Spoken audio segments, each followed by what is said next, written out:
Hi, this is Paul Carlson, CPA with Law Firm Velocity. In this video, we're going to run through creating client invoices from Clio. So from the menu, we go Bills, Billable Clients. We want to use this filter to set our dates.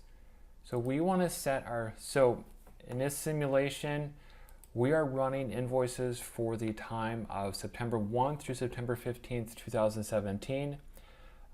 So we can set our start date to 09/01/17 through 9/15/2017. That best practice we're seeing from law firms is they are running invoices twice a month. That the increased communication with clients helps smooth over issues. And for growing firms, we need the cash as quickly as possible to fund payroll.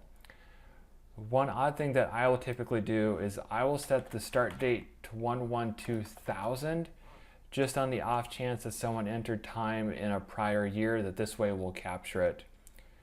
And so we only want to bill for this matter.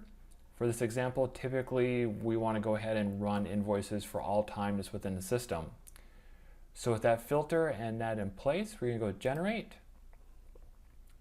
A couple days ahead for the example. So if we're running the invoices for through the 15th, we would run those on the 19th, and we would maybe set the due date a week later so that everything's due the 26th, and we can generate the bill. So now everything goes to the draft status. So here's the invoice we just created. So we can go over and view it. Let me quick change the bill theme. Then these example databases, things get weird.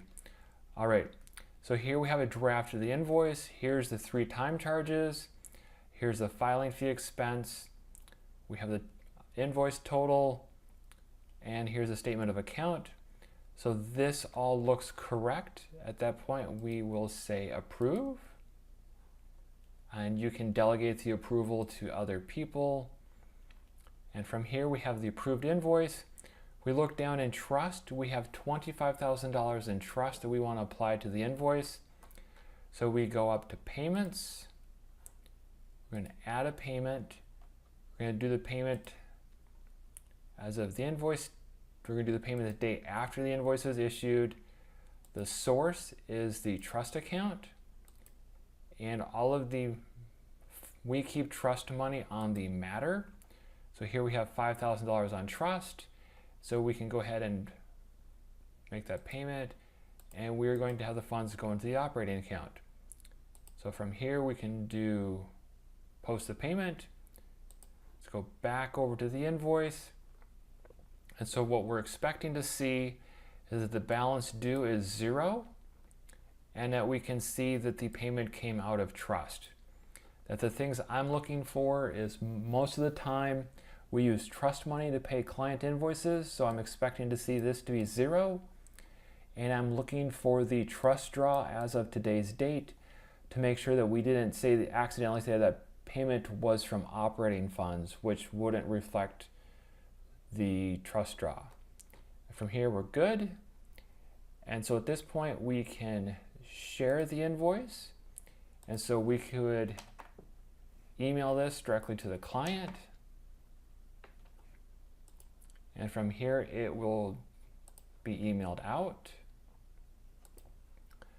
And with that, just a quick introduction of the bill going out. There's typically a couple approval processes involved before just one person sends everything out the door. The one thing to be careful of is we created the invoice and we told Clio to use trust money to pay the invoice, but the trust money has not been moved at the bank. So the final step after this is once the invoices are done, that we need to go over to the bank account and make transfers from trust into operating for all of the invoice payments. And with that, that is a very quick and very brief introduction to billing from Clio. If you need any help with your law firm's accounting, please give us a shout at Law Firm Velocity. Thanks. Bye-bye.